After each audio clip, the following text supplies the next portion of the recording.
This is the English Suite podcast, the voice of Widener University English and Creative Writing. I'm Gabby Norris.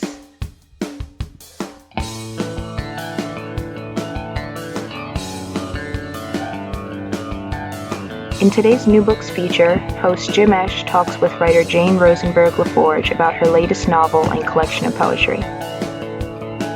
Jane Rosenberg LaForge is a poet, novelist, and occasional essayist from New York. Her previous full-length collections of poetry are With Apologies to Mick Jagger, Other Gods, and All Women, published by Aldrich Press, and Daphne and Her Discontents, published by Ravenna Press. She has also published 4 chapbooks of poems. Her memoir is An Unsuitable Princess, a true fantasy / a fantastical memoir, published by Jaded Ibis Press. Her first novel, The Hawkman, a fairy tale of the Great War, published by Amberjack Publishing, was a finalist in 2 categories in the 2019 Eric Hoffer Awards. She has been nominated twice for the Pushcart Prize, once for the Story South Million Writers Award, and 4 times for the Best of the Net compilation. Born in Los Angeles, she has worked as a newspaper reporter and college English literature and composition instructor. She currently lives in New York with her husband, daughter, and 2 cats.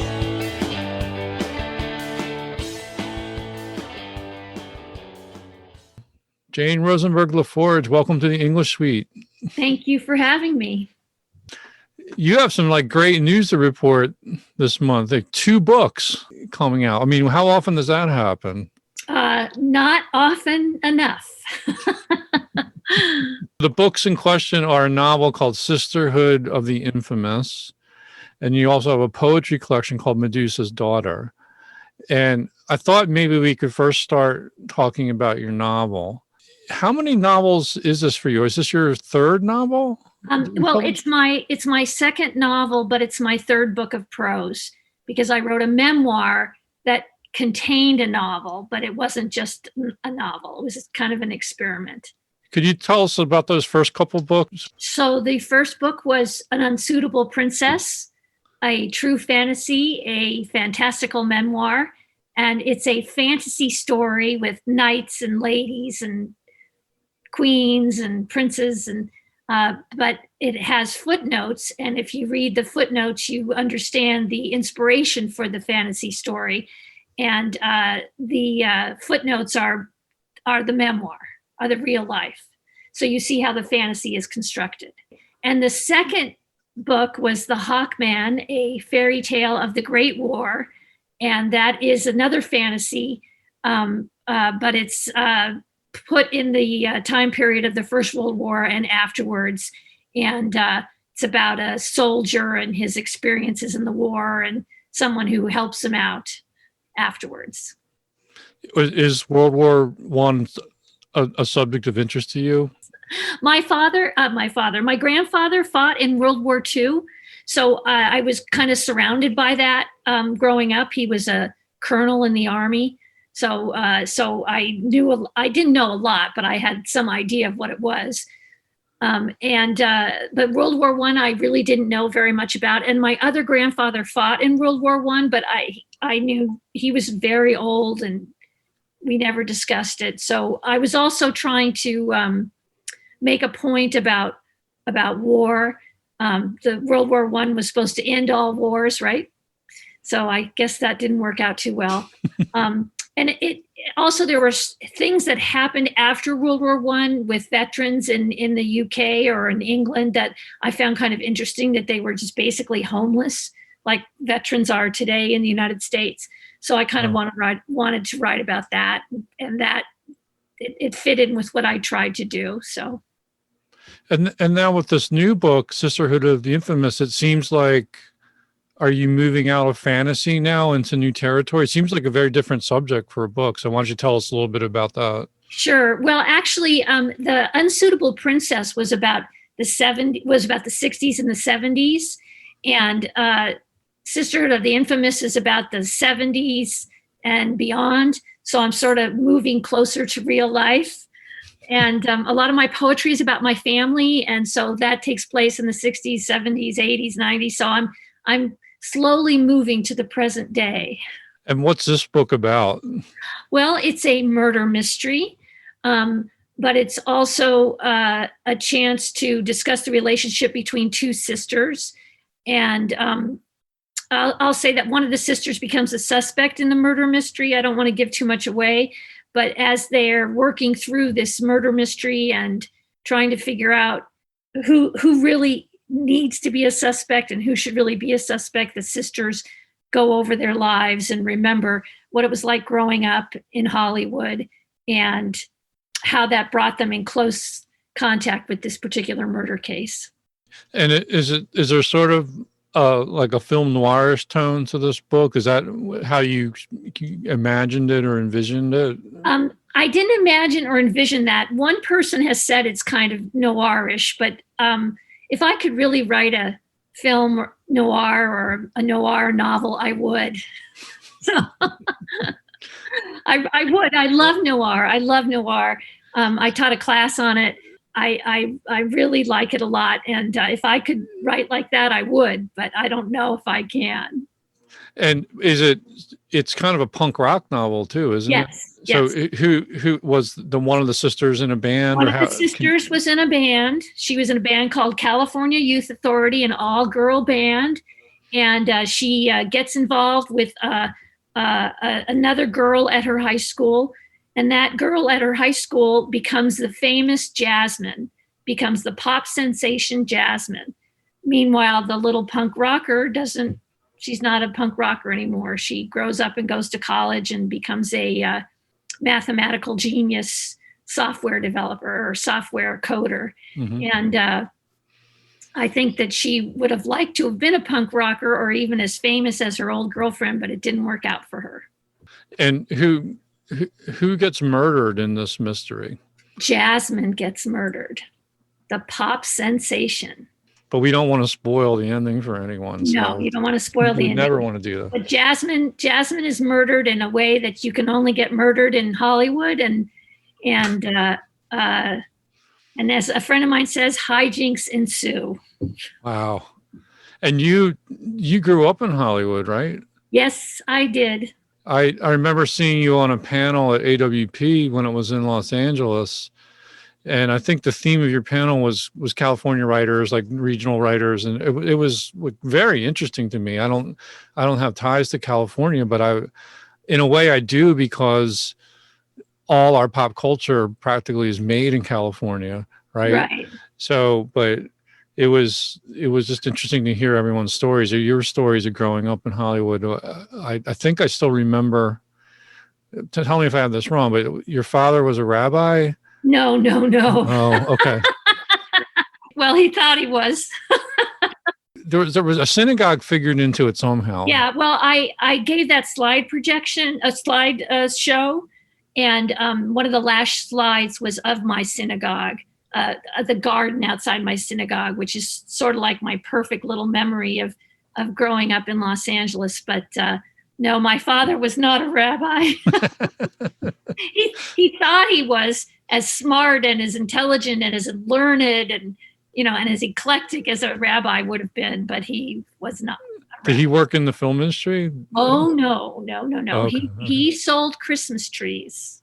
Oh, okay. He was a Christmas tree supplier. Interesting. It's all in the memoir. I'm wondering how much real life you're drawing on and pouring it into this novel, because it seems to be like, is the book in some way a tribute to your sister, or how? I don't know if it would be a tribute, but it definitely draws on real life. Oh, definitely does. My sister was in a band. They had some notoriety, not a lot. She hung out with a lot of people. I don't know how close she was to people or, to celebrities, but she had access to them. She wanted to be a musician. Instead, she went to college and became a software developer. She was in graduate school for a while. There's a part in the book where Barbara Ross, the punk rocker, talks about how she did some cancer research. My sister did cancer research and had some similar experiences with it. So I think it's more about our relationship than it is about solely my sister. Because Barbara is a lot different than my sister, but I think a lot of the things about sisterhood that I write about in the book are in fact what she and I experienced. Is it narrated from a first person point of view? Who's the narrator? Well, it's alternating narrators. So one narrator is Barbara Ross, and the other narrator is her sister. Were you also involved at the punk scene? And oh no, not at all. No, I was a ballerina as a kid, which is what the sister is in the book. And people have mentioned to me that my sister and I couldn't be more different. She was a punk rocker and I was a ballerina, and so I kept that and worked with that. Do you have a passage from the book you'd like to share? Sure. With our listeners? And it's in chapter 11. Barbara Ross is in a band called California Youth Authority, and this is what happened to the band. And I think that's all that you need to know.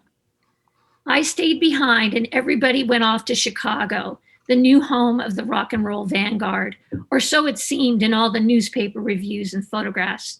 You'd think that Los Angeles and everything that had happened here, including CYA, just starting to get the big gigs, were entirely consequential. Perhaps the LA scene had never existed, as if we had never played before 350 people at Madame Wong's before it burned down, or opened for Jasmine and her band at the Whiskey.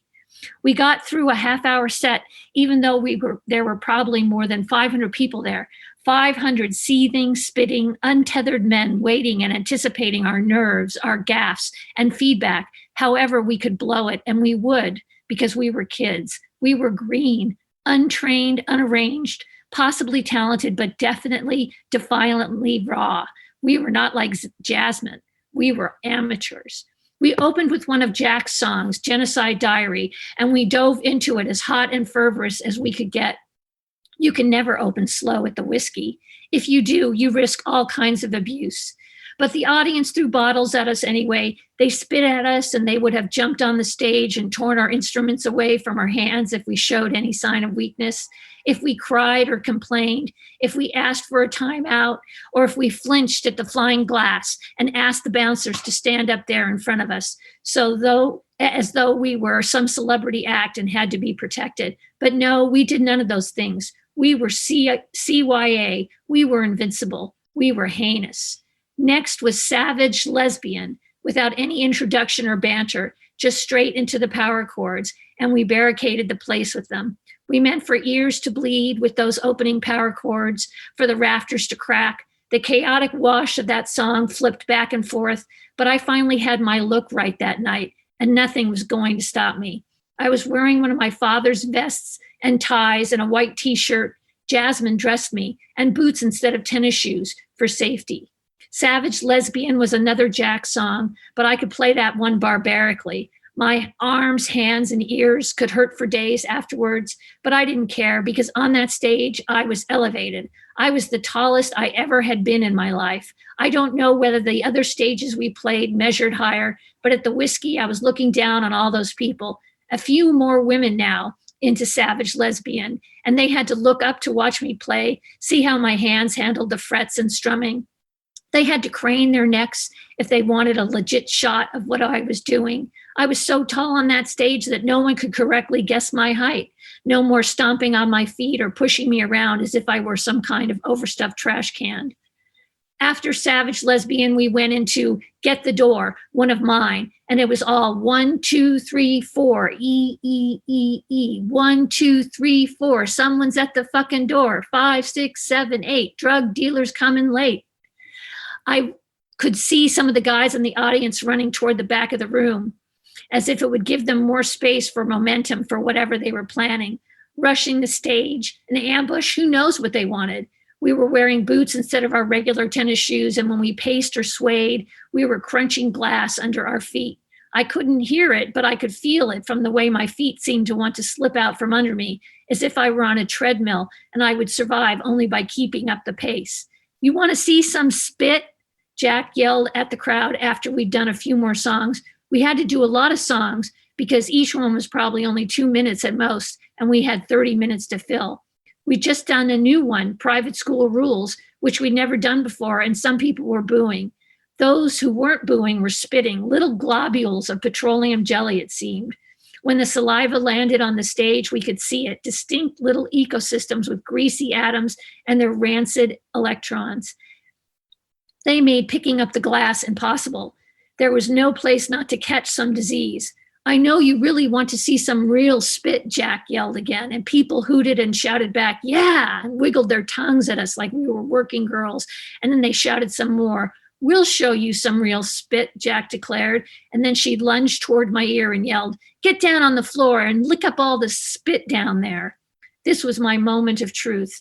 And I knew what I was going to do because I wasn't like all these leeches, these posers who were coming in and out of our lives, promising us record deals, studio time, and introductions to this band or that DJ, or photo sessions that never materialized because they were fame whores or they were worthless sponges who would do anything to get next to us because we were girls or because we knew Jasmine. I wasn't going to be like Jack and Nikki and the new drummer, Howard, who didn't show up for rehearsal or said she'd rather go off with the posers and spongers because they really could do something for us, when all they really could do is get her some kind of contact high. I wasn't going to be like the way Jasmine turned out to be. I was committed. So I kicked away some glass with my foot and got down on my knees and put my nose to all the stage's sneaker grime, the brackish, strange discolorations where people had spit out gum and let it harden, and the guck people collected in their mouths and at the bottoms of their feet and then upchucked it or smeared it on the stage. The stage was glossy with this stuff, the spit and glass, dust, and the residue of aborted blowjobs and circle jerks.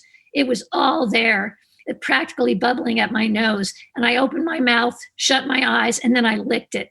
I licked it a few times in one spot that may have been slightly less disgusting, and I licked it to the left and to the right. So it seemed as if I were lapping up a whole bunch, even cleaning the stage. People hollered. They shouted out their disapproval and their amazement. They shouted out my name. I licked it, and then I got up and I wagged my tongue at them, and then I gave everyone the finger.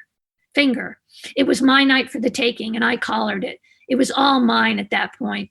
I was entering the rock and roll monarchy, the underground division, but still a different class, higher than the audience. That must have been a fun scene to write. Well, yeah. Well, it was supposedly based, and I say supposedly because I got this through interviews.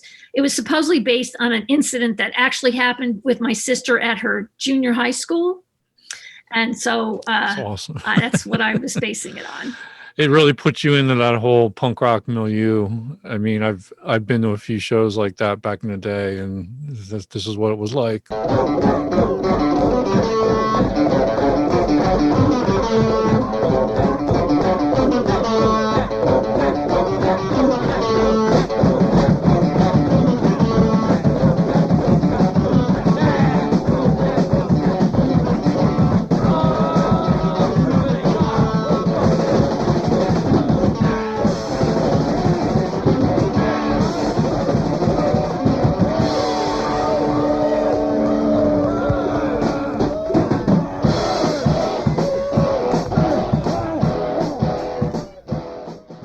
I wish you luck with this book. This is awesome. And it's published by New Meridian Arts Press. New Meridian Arts Press. It just came out in February.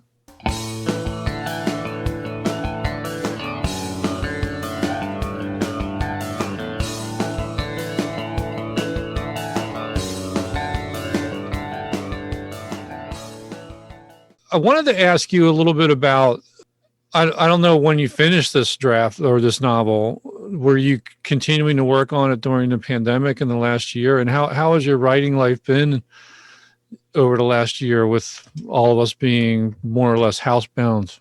Well, I finished it before the pandemic. Okay. And so during the pandemic, I was proofreading it. My writing has been okay. Because usually what I do is I stay home and I write. So it's not that different than what normally goes on. My husband is working at home now. That's different. Usually I listen to the radio when I work, but I don't now because he's home and he's got to listen to what he's got to listen to. But I have problems with my hands and my arms. I have repetitive strain injuries. So I've been kind of doing things different since then. I did start another novel, and then I read it and I said, this is terrible. So I had to junk it and start over again. And I've been writing some poetry. So it's pretty much been the same. It's been the struggle between projects, because I've been so focused on getting this novel out that maybe I've neglected other things. But now I'm approaching the end of that. So why don't you tell us a little bit about Medusas Daughter? Where did this come in? Is this a book that you finished in the last year, or was that already in the works as well? I finished it in the last, I guess I finished it in 2019. And then I, spent 2020 trying to get it out. But it's basically, there's a guy named Eric Satie, a composer. You may have heard of him.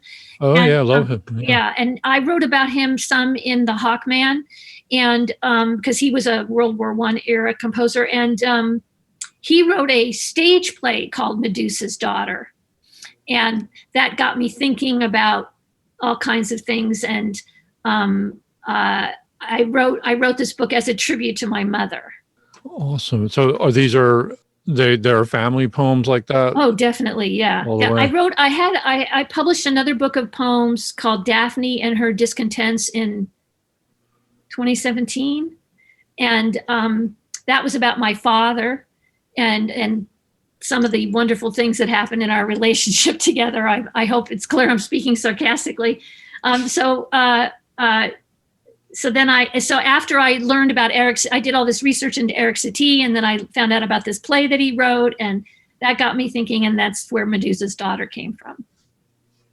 And is Medusa sort of a thread? Do you use that mythology? Oh, yes. Oh, yes. Okay. Very much so. Very much so. And a lot of family mythology and Medusa's brother and Medusa's other daughter and Medusa's husband and all of that stuff. Do you want to read one of the poems from the collection and set it up for us? Well, I'm going to read a poem called, and I may be wrong about this in my introduction. So my mother was from Wilkes-Barre, Pennsylvania. Is that familiar to you at all? It is, yeah. Okay. Yeah, it's not too far. I mean, it's a couple hours from here. Okay. And so this is called The Births of Medusa. She was born in the bedroom in the old house in Kingston, where her parents had retreated into the family bosom as prosperity loitered in alleys and gutters. The river was rising, and a fissure in the old woman's heart could have presaged disaster, the flooding of the womb, or the lack of attention paid to the future. That's how my father put it about her teeth, her ankles, the pieces worn down before the dawn was held back, before it was captured. That's what my uncle said, and he loved her. But if life was rushing at you at the pace before atomics, crashing, burning, boring sinkholes at depths impossible to calculate during the Nixon and Eisenhower administrations, how would you have held up? Would you have had an unnatural attraction to oil exploration, to locomotives, and anything that could move on flat surfaces and girded foundations? What could be counted on before disappearing like a country beckoned by promises of convenience? Before she died, she had to ask me which years had been forfeited by her manias, blackened like maps the enemy might pick up and try to hold to the light for clues, as if a mother searching through twilight sleep, the pre-birth amnesia, a curse that guaranteed all she would be left with were landlocked pieces. Thank you for reading that. Oh, my pleasure. It's clear that your family life sort of factors into a lot of your work, and I'm just wondering how, whether it's in the poetry or the novel writing, how is it difficult to do that, like to fictionalize, or how do you shape this real life, these memories, into your creative life? Is it a challenge or is it easy? Does it come easily for you? Well, I guess it comes easily because, I mean, that's really all I know, right? That's what I know best is my family story. And, I'm very worried about running out of material because, because most people in my family have died and they're not giving me new material, right? Or I'm going to run out of memories. But if I told you the story of my family as just like fact, you wouldn't believe it, because so many things happened and it was so bizarre. And I mean, part of it was the time that it all took place, but so much of it was so bizarre. And so it has to be fictionalized. And that was sort of the point of my memoir. I guess I do it very easily because I've had so much practice at it. All the novels and poetry that didn't get published. While we were doing our interview over Zoom, Jane noticed a Dark Side of the Moon album cover over my shoulder and got curious. But I want to ask you a question. Go ahead. So when you teach something from Dark Side of the Moon, what do your students say? I mean, they're like, is this old fogey music, or this is really cool? I think Pink Floyd cuts deep. Okay. Across the generations. That's very reassuring to hear. Sometimes you don't know what they're thinking. I package it along with a Carpe Diem unit. So we read some Carpe Diem poetry, and the song Time, to me, is very much fits in that mold. And they think real hard about how they're wasting their youth.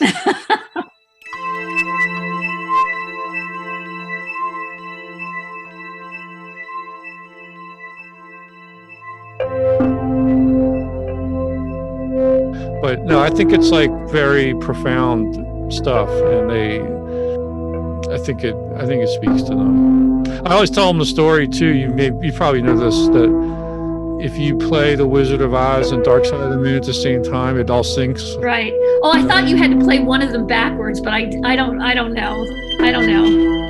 But like in The Wizard of, I've tried it too, and it's very uncanny how the scenes in the movie sync up with what they're singing about. Oh, now I'm so like Great Gig in the Sky is all like when the tornado is happening and everything, and then in The Wizard of Oz, when it changes the color, right, that's when Money starts. So side 2 starts right on cue with that.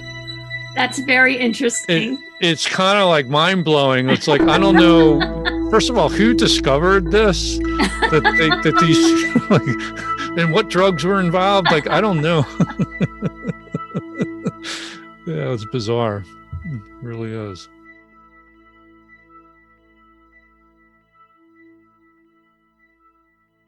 Well, this is great. The collection Medusas Daughter is published by Animal Heart Press, and we wish you great success with both books. Thank you very much. Thanks for listening to the podcast. The English Suite is produced by Jim Esch with assistance from Chloe DeFlumery, Stiana Bowers, Gabby Nares, Christina Giska, Shapressa Imarai, and Matt Lomas. Music credits for today's show include Darkest at Dawn by Mark Graybill, Cool in Kalamazoo, Part 1 by the band Joe, and Great Gig in the Basement by Jim Esch. You can subscribe to the English Suite at Anchor.fm, Spotify, Apple Podcasts, and other podcasting applications. For more information or to send feedback, email us at widenerenglishsuite@gmail.com.